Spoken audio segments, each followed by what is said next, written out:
My name is Goulet.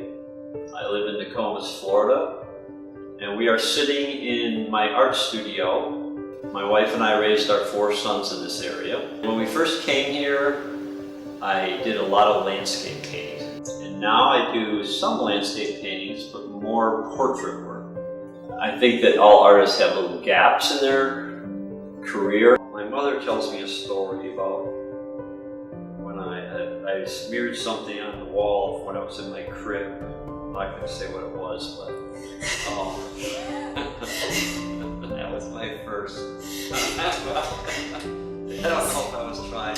That was like cave painting. You know how it is when you're in school and you're in kindergarten, first grade, and they give you some paints and set you up at a little easel and turn you loose. And you bring your painting home, and your mother fusses over it, puts it on the fridge, and you go, oh, okay. So then you go and next you do another one, and same thing, and my mother fussed over everything that I did artistically. And I would get an A+ in art and handwriting. So I think sometimes if you have an aptitude for something, you tend to pursue it because you develop a skill for it. And I went to a school called Kendall School of Design in Grand Rapids, Michigan. It was a commercial art school, and I was in the illustration department. And after I went to art school for 2 years, it was like boot camp. And they worked us hard. And after 2 years, I just had enough of it I didn't do any artwork for probably 6 or 8 months. And then I started going out and doing plein air, where you set up your easel and you do a painting on location. I'm working more in pastels and charcoal now. There's an immediacy about pastels where they're laid out on a table and there's no mixing paints, there's no cleaning brushes. They're accessible, they're there, they're waiting for you to grab them and pick them up and run with them. I have probably a half a dozen paintings that I think are my best works. I don't really have one particular one.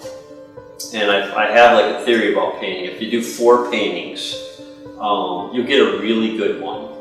You'll get one, and you'll get a good one, and you'll get a kind of good one, or a not so good one, and then you'll get one that you should probably take out, burn it, or paint over it. So all artists' work is not successful.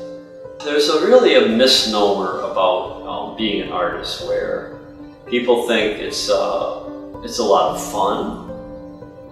I don't look at art as fun. I look at it more as a challenge, almost an obstacle to overcome. I think the best artists are the people like the Andrew Wyeth. He worked his butt off for 40 years going out and learning how to be a painter. People would say, oh, you got to go to Europe, and he said, there's more to paint in my own backyard than I can paint in a lifetime. Nature was my first profound interest and influence. There'd be a big rain, and then you'd walk out into what was a field the day before, and there'd be pollywogs and tadpoles and frogs and snakes and all kinds of stuff going on, which was fascinating and interesting.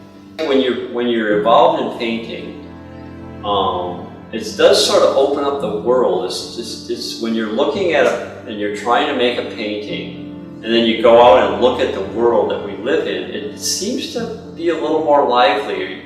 You notice shadows and light, and the light reflecting off things, and it just it makes the world a more interesting, lively place. I would call myself a representational painter.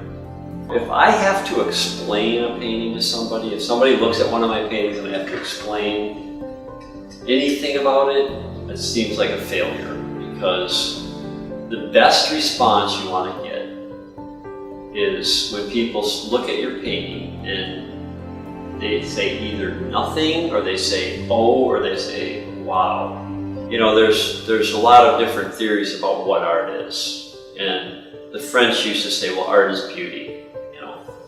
Tolstoy wrote a book called What is Art? And in his book he said that he used the analogy of a boy going into the woods, and when he's in the woods he sees a wolf, and he looks at this animal that turns and looks at him, and there's a moment of terror that fills him. And the wolf walks away, and then he goes back to the village, and he explains to the people that he meets and tells them that story of what he experienced. And Tolstoy says that's what art is to relate that, an essence or an experience that you've had, so other people can experience the same thing. One time my wife was with me, and I was doing a painting of a beat up old building, and she was looking at my painting and she said, you know, don't you think you should do something that has meaning? And as she was saying that, I was looking down into the water, and it was like where there was a wall, a cement wall, and then there was like a dock, and all the debris, like old pieces of buoys and actually some litter and things were washed up there. And the way the light was shining across the surface of the water and illuminating this trash looked so interesting to me. You know? But that's relevant to what I was saying earlier, where life does take on a fourth dimension almost when you observe it and study it and try to replicate it in some way. I think art is meaning to me.